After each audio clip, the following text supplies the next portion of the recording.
Yeah. Let's let people in now. Yeah.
Welcome everyone to this special event marking the UN Day, the International Day to protect education under attack.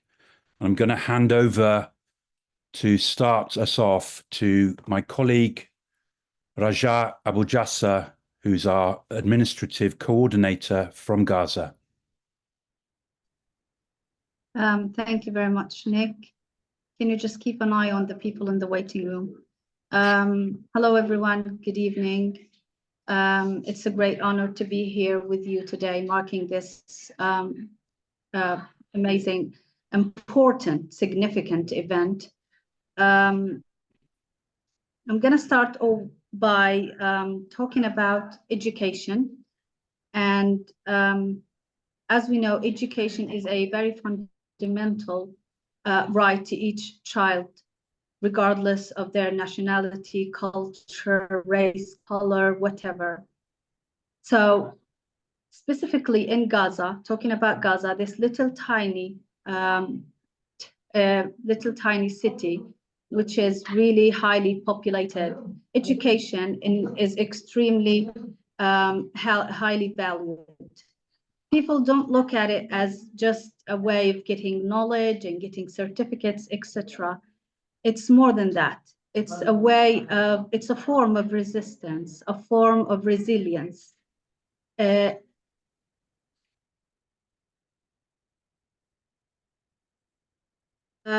about that. My just 5-year-old Ahmed just came in. And it's, as I said, it's a form of resistance, a form of resilience. And as the whole world, students around the world are now starting the new school year, or might start the school year, students in Gaza are still deprived from education for the second year in a row. And specifically today, we're talking about today, 9th of September, schools in the West Bank, which is the northern part of Palestine, has started the new school year. And the new school year, the first day of a new school year, is supposed to be about celebration, students wearing their beautiful uniforms, carrying their bags, carrying flowers to the new teachers, introducing to the new classes, and so on. In Gaza, students are ready in schools, but they're not going to learn. They are sheltering in the schools.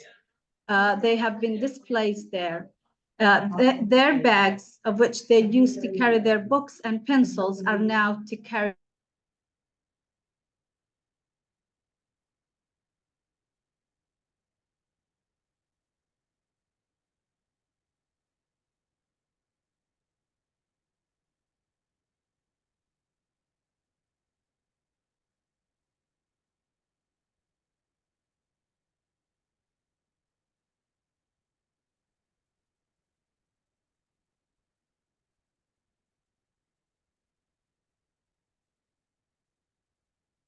Hello. I'm not sure what's happened there. I think Raja has just lost the connection. Are you still there, Raja? I think Raja has just lost the connection. Okay, so we will just continue and hopefully Raja will be able to rejoin us in a second. Can you hear me okay? Yeah. Okay.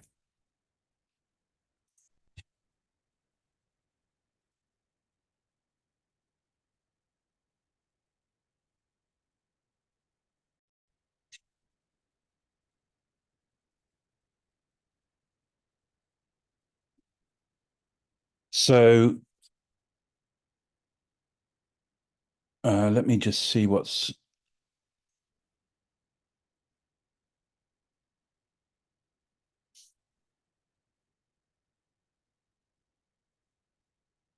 Okay, so we were just going to focus on some numbers. And we know that our students and our teachers in Gaza, the whole of Palestine, are not numbers. But we know that now, in this current moment, we have 625,000 students who have no access to education. By the way, these figures are from the end of April. Some of them may need to be updated. 85% of schools have been directly hit or damaged.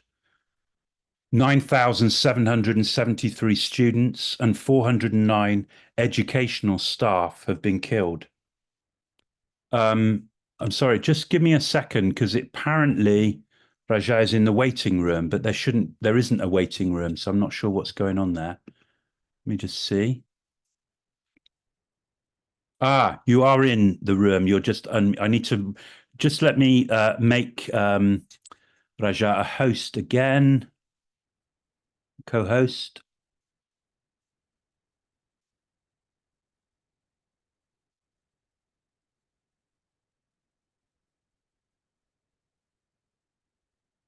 Okay. Okay, Raja, you're back. Yes, I'm back. I'm really sorry about this. I just lost the connection. The connection is not great here. That's okay. So you want to go on, or do you want me to Yeah, continue? continue with what you were doing. Yeah. Okay, so I just was ending my introduction by just saying that the children in Gaza, students in Gaza, all they wish for and all they hope for is just to survive for the next day and just to end this genocide, the end of this genocide. And I just want to point out to my virtual background, as you can see, those are my third grade students I taught before the beginning of genocide. And this picture was taken like in the 5th of October, just 2 days before the genocide. And frankly speaking, I have no idea which of them are still alive and who's not. So it's really devastated when we think about it that way. And we're going to move on to some figures. Have you just, I just saw you reading out the figures. If you can share them again, Nick, that would be great. There you So go. these figures are just statistics from April, and I'm going to read them out loud. 625,000 students have no access to education. 85% of schools have been directly hit or damaged, requiring either full reconstruction or significant repairs. 9,773 students and 409 educational staff have been killed. All 12 universities have been bombed, resulting in their complete or partial destruction. 88,000 university students cannot access higher education. At least 95 universities professors have been killed last April 2024. And these are not just figures. We're not about figures. We are not numbers, because some of those people in the figures are like they are people of whom we've known personally, who've been very close to us. We've worked with them closely. We've met them. We know them. We know their lives. We know a lot about them. So it's not about numbers.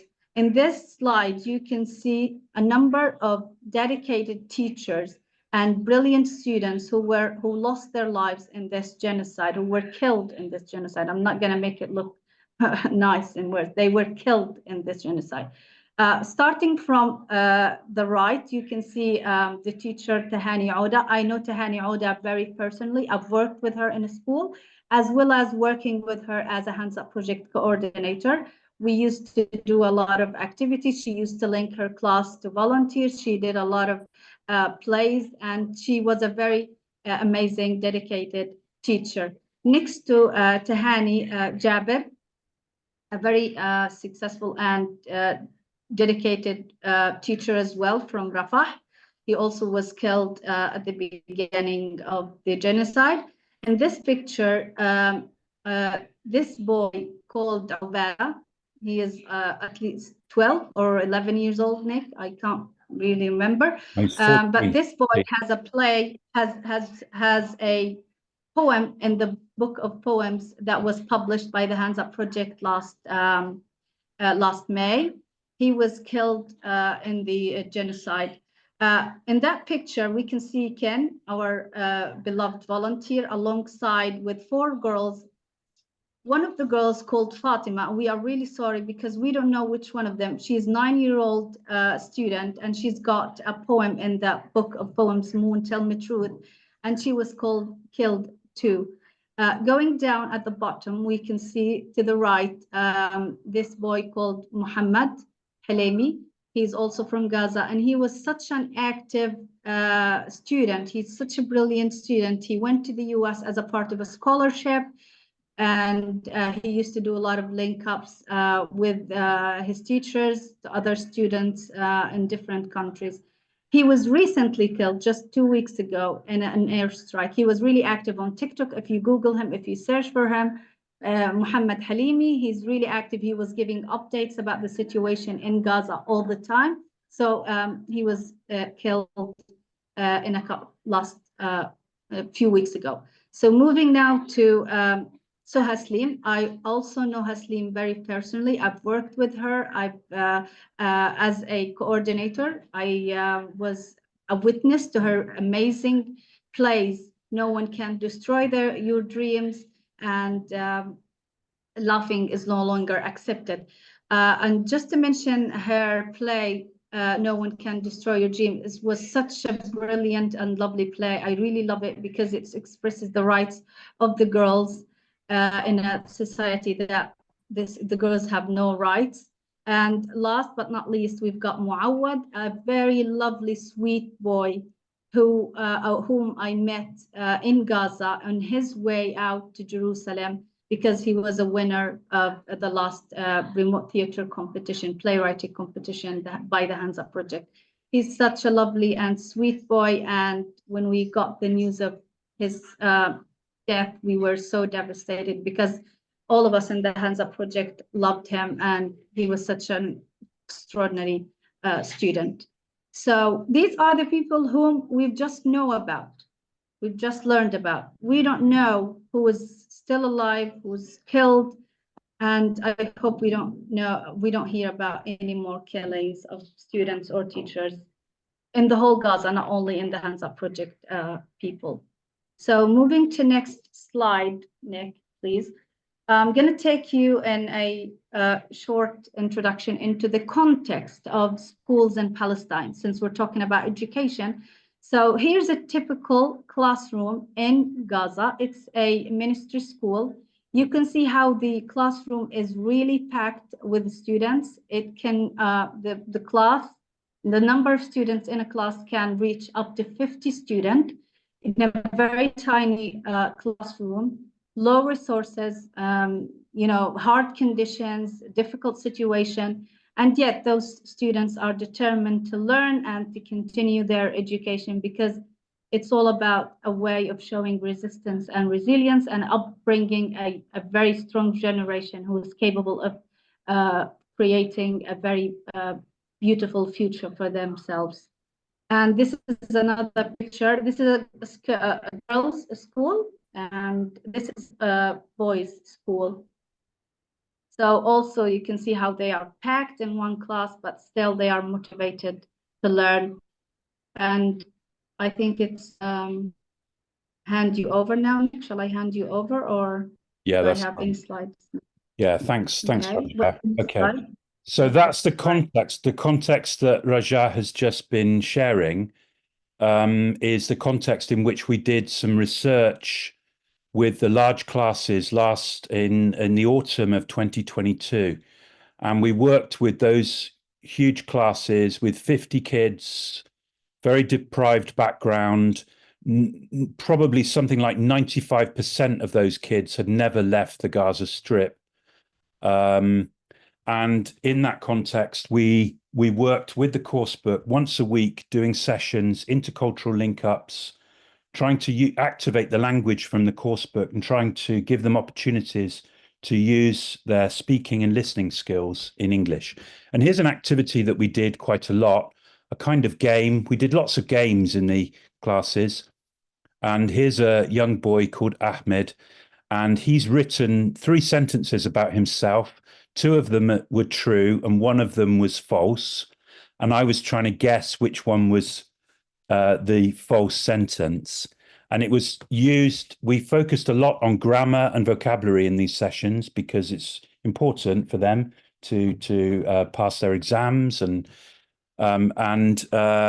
this was an activity to activate the present perfect continuous tense. And what's number 3 again? Tell me number 3. I have been playing football and love it. Oh, and you love it. I think that's true. I can see in your face that you love football. I think number 3 is true. I think that number 2 is true. I think number 1 is false. No. No? Number 3. Number 3? Really? You don't like football? I don't love football. Wow, not at all. Okay, well done. Brilliant. Fantastic. So that means Gaza team are the winners. Yes. Yes. 3-2. Oh. Brilliant. So really interesting to see. After we'd done these sessions, we interviewed some of the students and asked them in Arabic. We interviewed them and translated it, and we found out how they felt about doing these sessions. And I think it's really interesting what Ahmed said here. You know, that he said, before the first session, I felt that it would be pointless to do this because I wouldn't be able to understand anything. I love the English class, but I don't like the act of learning English in particular because it is the language of the people who brought the occupation to us. After doing the link-ups, I started to feel that there is goodness in this world and not all those people are evil. I also started to feel much more comfortable. I loved the competitions and the activities were very motivating. So, I mean, we don't know whether Ahmed is alive now. We know that his school has been targeted, and I don't know whether he's still alive. But if he is alive, I wonder how he feels about English now. If we helped him before to feel more connected to the world and to feel that there were people around the world who cared, I hope that there is still some hope inside Ahmed's heart that is still the case. It would be completely understandable if that was not true any longer. We also worked with girls' classes. We worked with boys' classes and girls' classes. And this is another activity that we did quite a lot. We call it Students versus Teacher. It's become a kind of hands-up project, classic activity. And there was a unit in the course book called Games Around the World. So what we did was ask the students to prepare questions to ask the remote volunteer about sport and games around the world. and they got a point if I got it wrong, and I got a point if I got it right. So here is a couple of those activities. Who is the best Arabic girl tennis player in 2022? Who is the best Arabian? Was it Arabian? Did you say? Yes. Who's the best Arabian tennis player in 2002? Ooh, okay. Tell me the options. 1. Rania Alwani. 2. Yeah. Farida Othman. 3. Uns Gaber. I think it's Rania Omani. No, false. No? Okay. Who was it then? Uns Gaber. Ons Jabba. Which country? Which She's country? from Tunisia. Ah, from Tunisia. Is she still playing now? Yes. Is she very good? She's very good. Yes. Yes, okay. All right, great. Excellent question. Excellent question. Well done. Palestinian game for girls. What is the traditional Palestinian game for girls? That's a really good question. Number 1 Idris. Or number 2 Arm Golden. Number 3 Sukar Bukar. Can you say them all again? Can you say them again? Okay. Idris or Arm Golden or Sukar Bukar. Soccer hokka. Sukar Bukar. I'm going to say soccer hokka because I like the sound of it. Yes. Is it right? Soccer hokka. What is soccer hokka? What is it? Come back. Come back. What is soccer hokka, though? Soccer hokka, what is it? Ah, okay. سكر بكر ضيعت سكر لا لا لا ولا سعيد ثم Wow. That's a game that you play in schools in Palestine.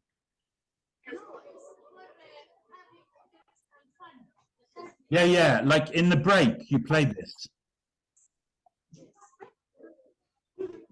Yeah.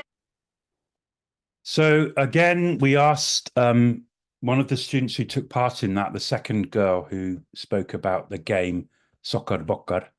And this is what she said. She said, I loved how he was using his body language to clarify the meaning of what he was saying. The sessions were full of joy and fun. My favorite part was when he was using Arabic and saying things like, MashaAllah. I felt that sense of belonging to us. For the game, I wanted to choose something related to our culture, and I thought it would be a massive challenge for him. I just thought it's impossible for him to know the answer, but surprisingly he did, and I was disappointed. So look, I mean, I think we can see how much kind of intercultural learning opportunities there are through doing these link ups, and how forward thinking, how outward looking the education system in Gaza was. Despite the fact that those children had never left, most of the teachers had never left the Gaza Strip, but they're still looking for opportunities to connect to other schools around the world and to other people around the world. One of the great things we did in those sessions as well was to connect to other young people around the world and talk about the topic in the course book with young people too. So now, I should just say, we were really hoping that we were going to be joined by Ashraf, who is the person behind all of that project that happened in Gaza, all of those sessions with the large classes. He's the person who facilitated everything happening, organized everything happening on the ground. He's a supervisor. He's a very close personal friend of mine, and he's been a huge supporter and coordinator of the Hands Up project in Gaza for many years now. He's messaged me just now and said he can't join, but he might still be able to. Is he, Raja, is he in the room, Ashraf? No, he's not. Not here. Okay. All right. So we're going to have to just continue without him. I'm not sure if we're actually going to get, as you can imagine, it's extremely difficult for people in Gaza to get a connection. So we'll bring anyone in at any point. If they come in, Raja will bring them in and we will be able to hear from them. But Raja, Ashraf did send a video of himself, and I'd like to play that to you now. So since, well, I'll play the video first. Hello everyone, this is Ashraf Khail from Northern Gaza, Palestine. I'm an English language supervisor and teacher's trainer. Today matches the International Day to Protect Education from Attack. But it's really heartbreaking that students here in Gaza haven't been to school for more than 11 months. And about 70 to 80% of the schools here are down to earth. We've got really massive destruction everywhere. However, from the belief that children have the right to learn and to go to schools, we at the Hands Up Project started an initiative 4 months ago. I started teaching some students inside my house in like a mini class. I started with 20 to 25 students. Weeks later, this work expanded, or this initiative expanded, and now we've got a team of 5 teachers teaching students inside their houses. Now we have a total of 100 students. We are teaching them English. We're using a material called Stories Alive. Students are enjoying their time. We teach, we play, and we spread love. Please keep praying for us and please keep supporting us. Thank you. So Ashraf and his team doing incredible work. Interesting point to note is that these students are not divided up according to age or level or anything. So there's just any children who can get to Ashraf's house who come to these storytelling sessions. So it really is a new form of education that's kind of emerging out of the need for children to learn. And those of us who've worked in Palestine will know that everyone, all the young people in Palestine are so thirsty to learn. They just want to learn. They want to do their exams. They want to progress in English so that they can communicate with people around the world. And that's being continued despite the atrocities going on by Ashraf and his team. Hello, everyone. So here is Ashraf's team. We call them the Hands Up Project heroes. They are total heroes. We've got Hussam there on the far left, who's one of the people who was conducting the research sessions in large classes earlier. He's now doing sessions in his own home. Ashraf in the middle, Omar, who's again doing it in his own home. His school has been destroyed. Fortunately, there was no one in it when it was destroyed, but he's restarted the sessions again in a different building. At the bottom right, we have Hannah, who's another of the teachers doing the Stories Alive sessions, and Wafa next to her. And then next to Wafa, Wafa was also one of the teachers, one of the brilliant teachers who conducted the Stories Alive sessions. Next to Wafa, we have Sahar and Hannah, who are actually doing something rather different. They're running drama clubs in their homes. They're UNRWA teachers. Both of them have been involved in the Hands Up project for a very, very long time. Sahar was one of the first volunteers in Gaza to connect her students. And Hannah is one of the, well, she's really the person who created the whole concept of intercultural remote theatre. So they're both running drama clubs in their own homes. Now, so there we are.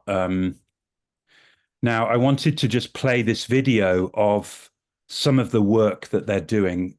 You'll see them wearing the Teach, Play, Love t-shirt, and I think that's a really nice way of summing up the work that they're doing at the moment.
A couple of things to say. I should just say we're very, very grateful to Heal Palestine for funding the salaries. So we're now able to pay those 5 teachers for the work that they're doing in teaching English. And I also wanted to just make the point that, I mean, this isn't just like telling stories and having fun, although, of course, there is a massive need for that. It's also focusing on grammar, vocabulary. It's focusing on the English curriculum. There are lots of activities to develop the writing skills, because of course we've got to remember that all of these kids have just missed out, as Raja said in the beginning, on a whole year's worth of education. So we need to make sure that they're getting all the necessary bits in there in order so that they can pass their exams as well at some point.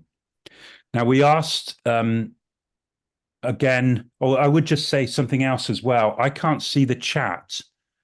So please, if you have any questions, please write them in the comments. And Raja, I mean, Sarah's here as well. We also have lots of volunteers here in the room. So hopefully some of them will be able to answer the questions. And also hopefully we will get some people joining us from Gaza who will obviously be in the best position to answer. All right, fantastic. So we have, again, we tried to get some of those teachers to come and talk about the work, but they haven't got a strong enough connection. So we've asked them to write a testimonial about the work that they're doing. And this is going to be, they've recorded an audio message saying that. So this is Omar and Hannah talking about their work. Most children in Gaza are genuinely interested in learning English. They love attending English sessions, enjoy listening to English, and participating in fun activities. In my club, I have almost 16 students. I could have more, but the place is not big enough to accommodate additional students. Staying in the northern Gaza Strip is very difficult, as we have been experiencing a starvation crisis for more than 2 months. This makes the teaching process extremely challenging, as the students come to the sessions with very little energy. Additionally, I have significant problems with charging my phone and the mini project I use for teaching. Additionally, the sound of drones and surprise bombings, which happen frequently, scares my students. Despite these challenges, the dedication and enthusiasm of the students keep me motivated. They are eager to learn, and their resilience is truly inspiring. Hello, this is Hana Muhammad, a teacher of English here in Gaza, Palestine. I want to say that I'm so pleased to know that people like you at the Hands Up Project care enough about us here in Gaza. And all the work that you do to help us, it's really admirable, so we can't thank you enough. I teach in Sheikh Ridwan in North Gaza. I call my group English fans because my students are big fans of the language. And those students love coming to those sessions because they enjoy being able to practice English, being able to work together, play educational games, draw, paint, and read, and all the fun stuff that we do in those sessions. My students are almost 20 from grades 6, 7, 8, and 9.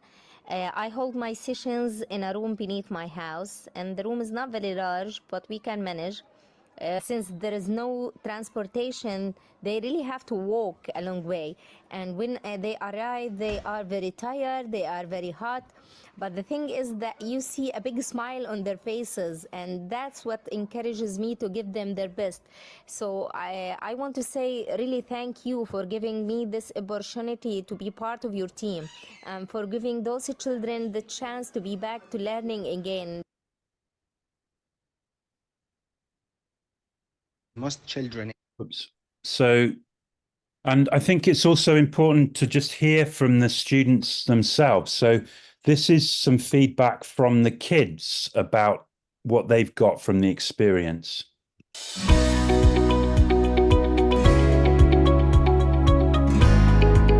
I like it, beautiful and exciting. It's special and beautiful content, and all these stories give us a lesson in the end, and I feel excited when listening stories alive. They are funny and rich of new information and vocabs. Each story has a lesson and change our thinking to better.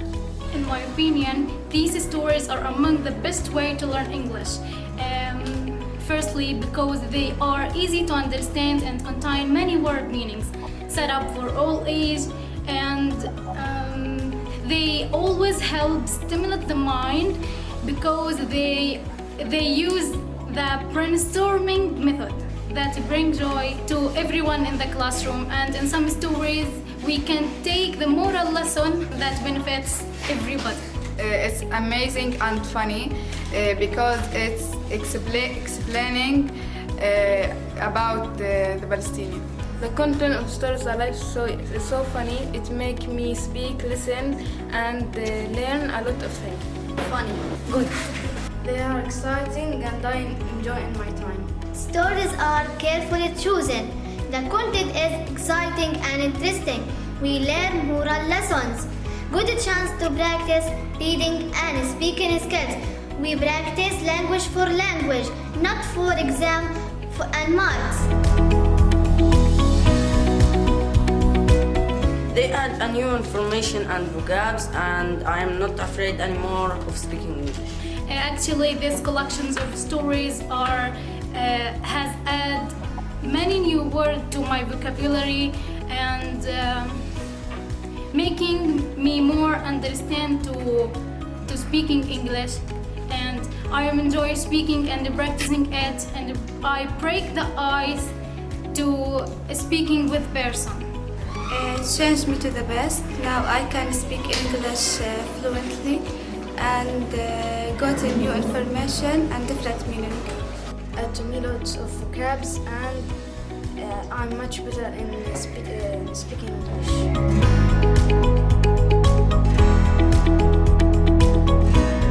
Lots of thanks to the Hands Up Project and Heal Palestine for their endless support. Thank you for your support and keep it up. Thank you very much for support. We had an enjoyable time with the language and with friends. Thank you to support us and following our work, so please keep doing that.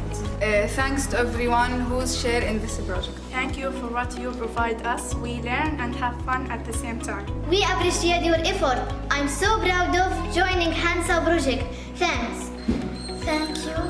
We love you.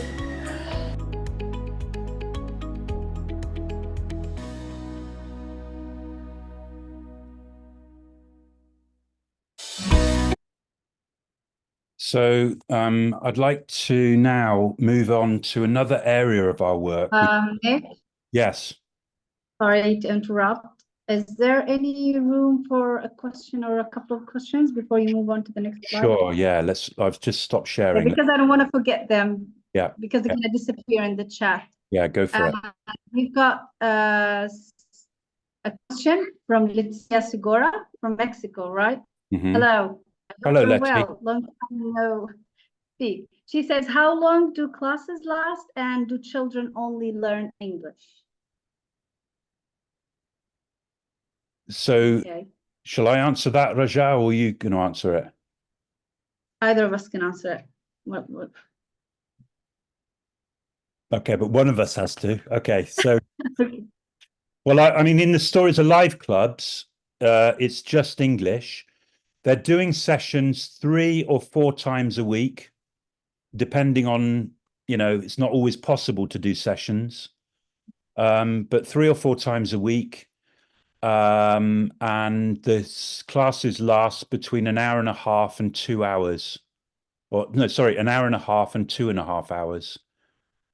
The other thing to say, actually, which we haven't mentioned, is they've run out of our material, Stories Alive, and they're doing something absolutely incredible, which is they are creating a new curriculum with new Palestinian stories to teach English. They're making chants, they're making theatre scripts, they're even getting students to design pictures, stories to go with the stories. And it's so absolutely, I mean, it's incredible work. We need to get this shared around the world, presented about it at conferences, and we're hoping to get Ashraf to do that. Do you want to answer it from the other angle? Another question. Yeah. What type of curriculum is used to teach English? English for Palestine, yeah. The answer is English for Palestine by Wendy Arnold from grade 1 to grade 12. That's what is. Here it is. Oh. Okay. You just mute. Yeah. Yeah. Yeah. So that's the That's the curriculum. Yeah, that's the curriculum that is used. Course book, yeah. Yeah, and Okay. obviously this.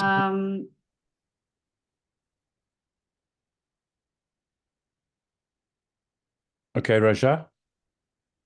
I'm sorry, my connection is not stable. Sorry, it's breaking up. So Andrew says, so much respect for you and these young people's ability to keep at it. Are you able to get resources, copies, etc.? And I think I have the answer coming now. So when you were talking about Stories Alive and the resources they're working on, so the resources they are working with is the Stories Alive version of that Nick has written, but now they've run out of it. They've studied it, they finished the whole stories. There are 10 stories, and now they're making their own versions of stories now.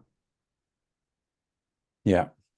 So and I should just say to Andrew, thank you. I mean, Andrew, none of this would have happened without your support. Andrew Foster, who's in the room, used to be the English projects manager for Palestine, and he invited me to Palestine and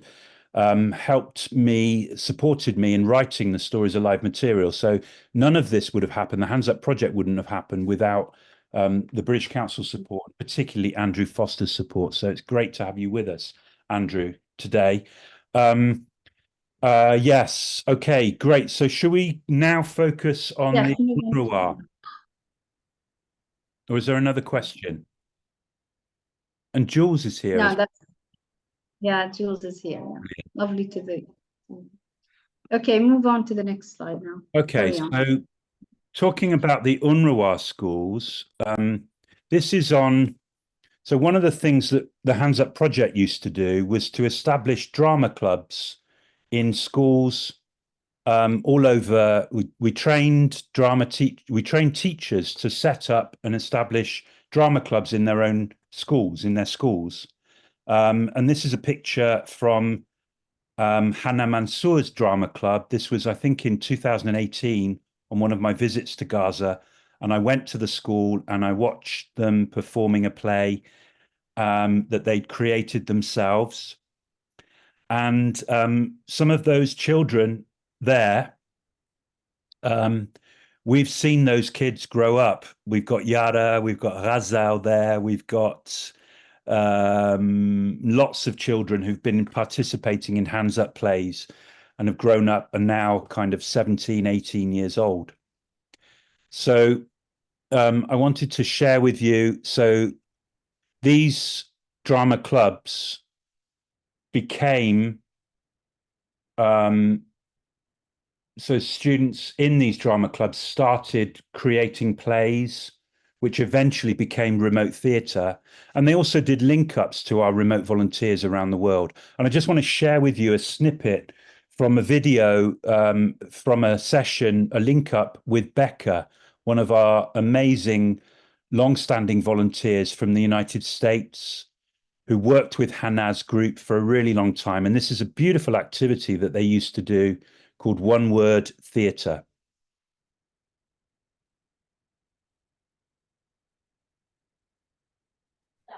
Your freedom, your family,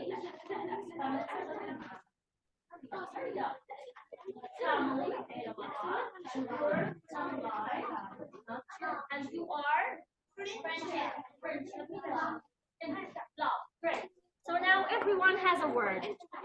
Great. You can give them a minute to think with each other. Yes, of course, yes.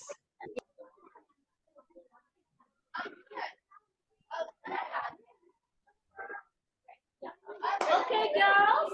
Yeah! Yes? Yeah? Okay. That's enough time, I think. Yes. Yes. Let's Perfect. start with the first one. Yes, let's start with the first one. What's your word? Friendship. Friendship. Come here. Yes? Okay, you can go a little bit backwards. That's beautiful. Yeah. Please.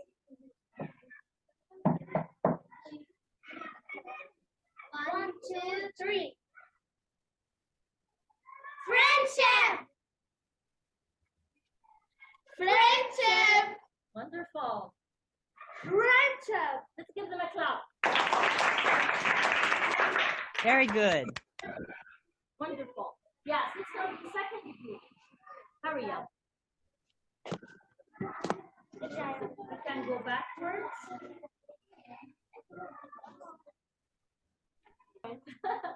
Yes. Love. Love. Yeah. Love. Great. Very good. Thank you. Nice. So, you know, this is really the beginnings of remote theatre. That you can see how the children are performing things to the camera. That's how remote theatre came about. It came about through online link-ups. And as I've often said, children and the teachers of Gaza are the world experts in remote theatre. Obviously, we can't do it anymore. We can't do it at the moment. It's really difficult to, because there's no, you know, there's no internet mainly. That's the main reason why we can't do it at the moment. But that's really the beginnings of it. And, you know, we had amazing things like Hannah created this intercultural remote play with students from Argentina, Romania, and Spain called Live Your Life. And, you know, it's an incredible piece of work. And from that, which, you know, she just decided to do that one year when we ran the competition. And then we decided to make it a rule and made it for the last 2 years, we were doing intercultural remote theatre. We made it a rule that the remote theatre that they created had to be intercultural. I'm not going to show you that now, but I'm going to show you something extremely tragic now, and that is that school, Beit Hanun Elementary, and next to it, the prep school, which is such a hotbed of link-ups that we've done in the Hands Up project, remote theatre. So many plays have come from these two schools. It's Renan's school. It used to be Salha's school. It's Hannah's school. Many, many teachers have come from there. And this happened, it wasn't bombed, but this is what happened at the end of last year.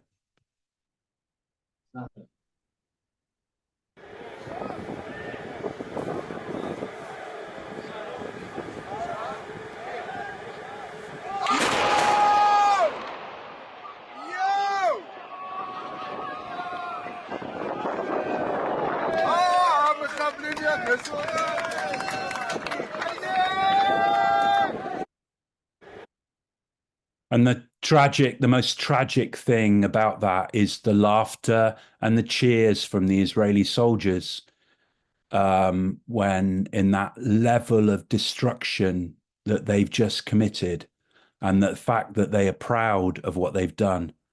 And that was shared on social media by Israel, by Israeli soldiers. Given what happened, given what's still going on, we would expect teachers and children to give up.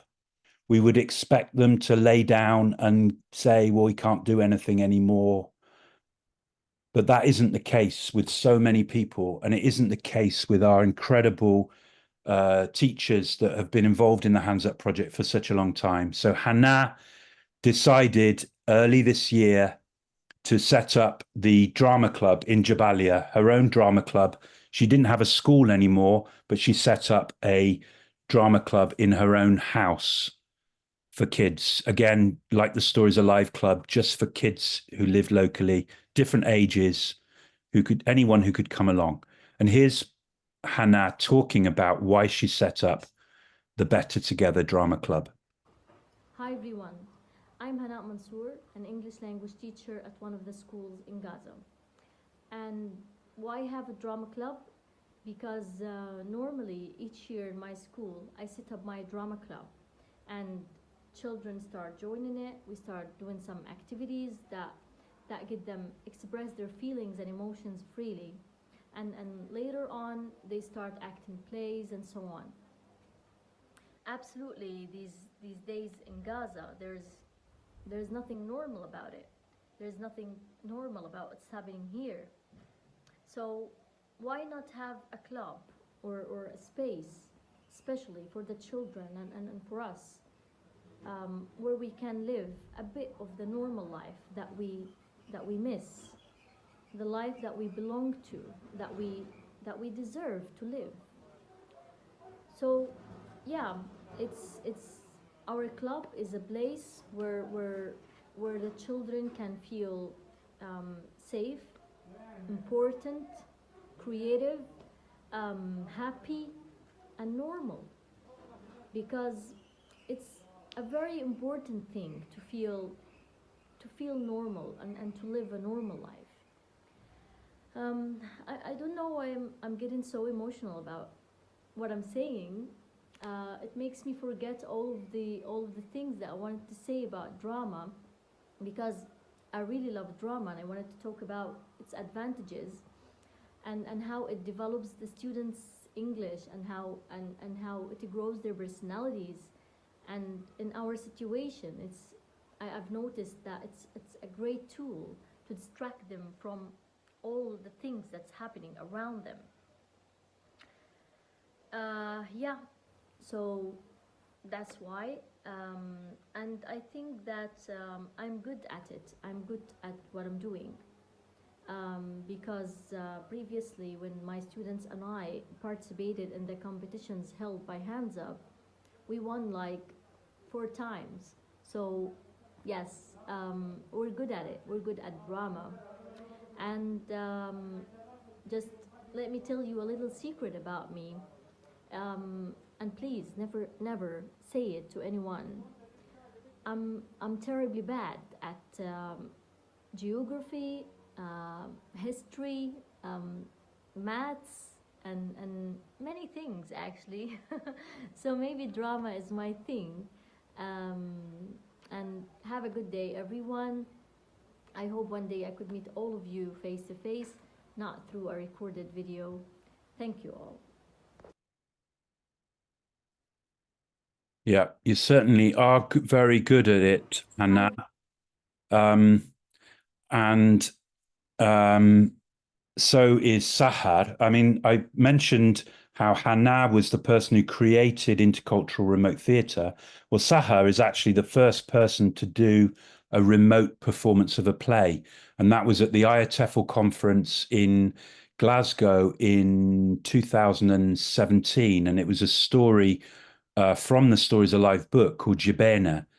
And here is Sahar working with an activity with her drama club now, where they're physicalizing a story. So she's telling the story of Jibena, and the students are acting out the story as they're physicalizing it as she tells it. So I'll just play a little bit of that. I think there's a little bit of a problem with the sound. I don't know why that is. I'm trying to turn it up as much as possible. Once upon a time, there was a couple who had everything in their life. The only thing they didn't have was a baby. Then their life became happy and the baby comes. The baby was very beautiful and she was as white as a cheese. That's why they called her Jibene. Jibene grew up into a beautiful lady, and all the men in the village fall in love with her.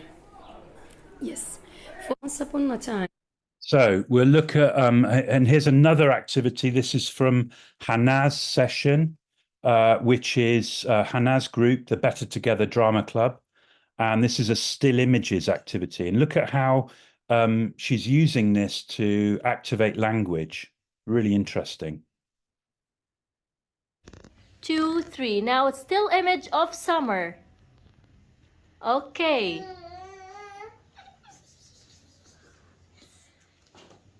What can you see in the still image? Who can tell me? What are they doing? Yes, Adam. Playing volleyball. Playing volleyball. Good. What else? Swimming. Swimming. Yes. Eat ice cream. Eating. So a great way to practice and activate language using the still image activity. That's from Hannah's. 2, 3. Here is another activity where they're encouraging a discussion about the story after, this is in Sahar's group, encouraging a discussion about Jibena after they've heard the story. After we listened to the story, we didn't have an ending to the story. It's up to you. If you were Jibena, would you accept to marry the landowner?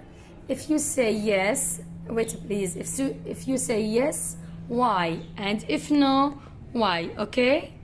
Let's start. Who will tell us yes? Raise your hand if you want to tell us.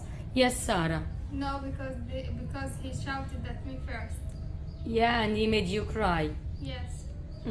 Good. One more. Yes. Haya. Yes. You will marry him. Why? Because he has land and horse. Land and a horse. يعني he.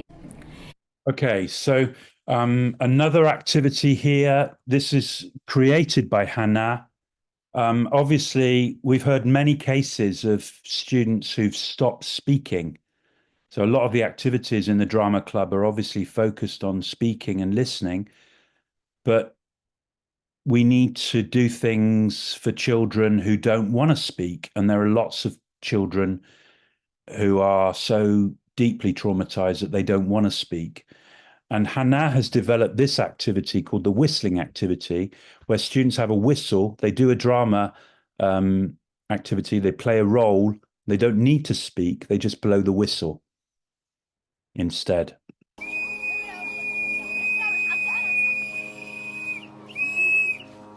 Good, Mayar. Yes. Okay, let's look at Mayar. What's her job? What do you think? What's this job? Keep going, Mayar. Keep going. What's the job? Look at Mayar. Yes. What's the job? Yes. Driver. Yes, she's a driver. Please give them a clap to Mayar. So I'd just like to, I know we're sort of running out of time, but I would like to focus on something that's very recently arrived here in Gaza. Now, sorry, from Gaza. Last year's competition, we had a teacher called Munira who submitted a play called Stone Soup, an intercultural remote play called Stone Soup, and that was with students in Guinea-Bissau, a very poor country in Africa. Thanks to Linda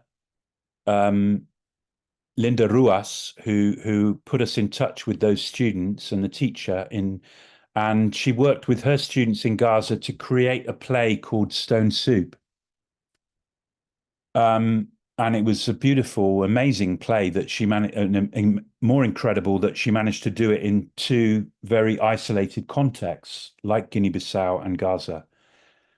In about November of last year, Munira, the teacher, called me up out of the blue, extremely desperate, talking about the situation. And we used it as one of our podcasts. She was talking about how much she was in shock about what was happening and how people were in such a state of disbelief. We've seen how drama can empower children and also empower teachers. And that's also true for Munira. So Munira got in touch with me and said, I'd like to set up a drama club as well. And I'd like to work with plays in one of your books, in the book that we wrote called Doing Remote Theatre. So she's chosen a play called Lemon and Mint, which is a play about intercultural understanding. And this is the very first rehearsal of the play. And this is Munira just reading through the script with the girls. She's managed to invite a few girls to come and told them that they're going to do a drama project in English. Who were looking for somewhere to live. One day, they arrived in a land that was covered in lemon trees. There were lemon trees in every direction.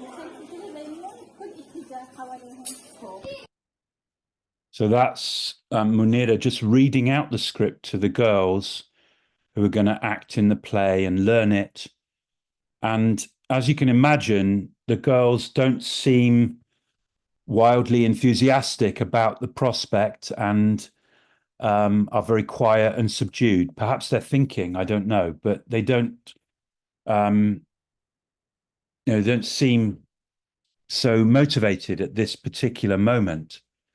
And I think it's really interesting to see what drama can do. Now we have the production of the play that I received a while back. This is their performance of Lemon and Mint, and I'd like to end on this. And then I think after we've seen this, it's just a few minutes long. It's not the full play, actually, because I think they had some problems with getting the whole play together and sending a video of the whole play. So it's just a kind of summary of the play. This is Lemon and Mint.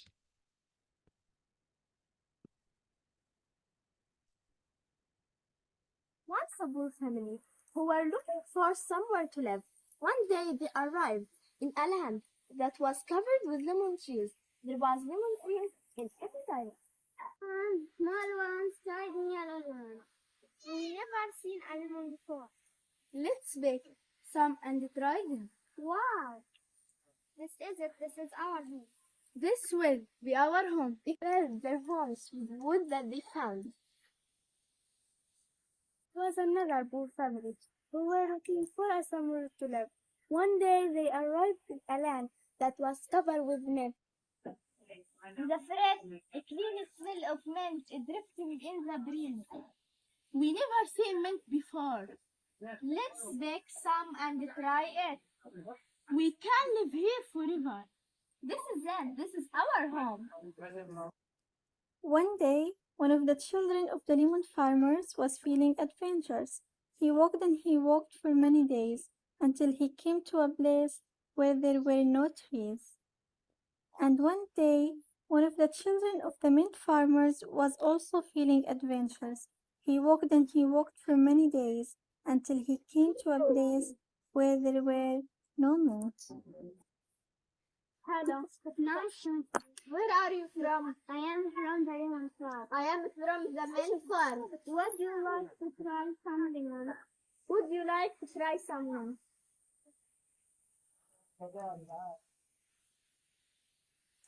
The mint is so strong, can mix with anything. The lemon is so sharp, can we mix with anything? Let's mix them together.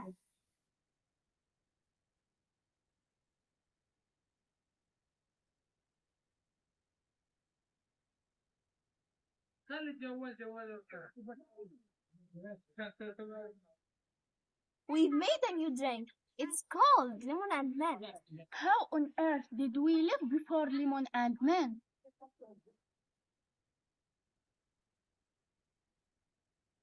So there we have it, a play made in Gaza a couple of weeks ago in extraordinary, difficult circumstances, a play about intercultural understanding and the benefits of intercultural dialogue. That's what the Hands Up project is all about. And that's what education should be all about too, in my opinion. So the day has a there's a point in the day. The International Day is called the International Day to Protect Education from Attack. So we have education being attacked right now. Much of it has been lost already, but as we can see, there is also something emerging, and what is emerging is beautiful despite the atrocities that are going on. So I'd like to open the floor now to anyone who would like to make a comment, and perhaps if anyone can answer that question, how do we protect education from being attacked? Then I would like to hear from you. We would all like to hear from you. So I don't know, Raja, have you been following on Facebook? If there are any comments or questions on Facebook as well, I haven't. I've been sharing. I'm going to have a look now. I don't think we have any questions there. Okay.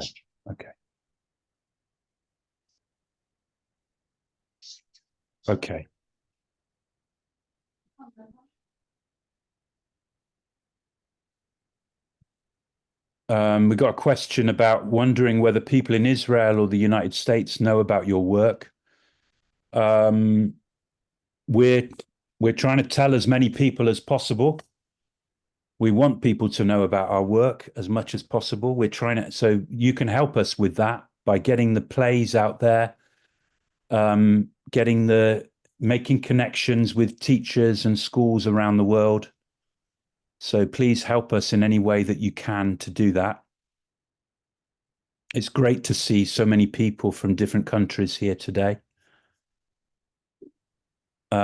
Another comment from, oh, no, that was the last question.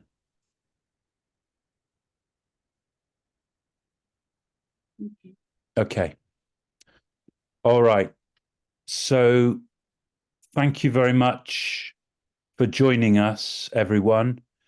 Please support us in any way you can.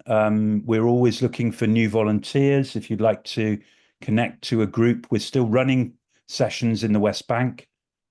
We're going to be restarting those soon. we're hoping to get our projectors into Gaza soon so that we can connect from our Stories Alive clubs and our drama clubs to our remote volunteers around the world. So please send us an email if you'd like to become a remote volunteer. Please support us financially, because we always, you know, we're there's always things we need to spend money on. So please support us in any way financially. Even a small amount each month would be very useful if you wanted to donate a small amount to us. Yeah, and hopefully schools can be connected very soon. Yes. Brilliant. Okay, that's the original version of Lemon and Mint on YouTube. Yeah, there's another version of lots of different versions of these plays. So please have a look at our YouTube channel, buy the books of plays and buy the books of poems, and spread it around as much as you can. Thanks very much, everyone.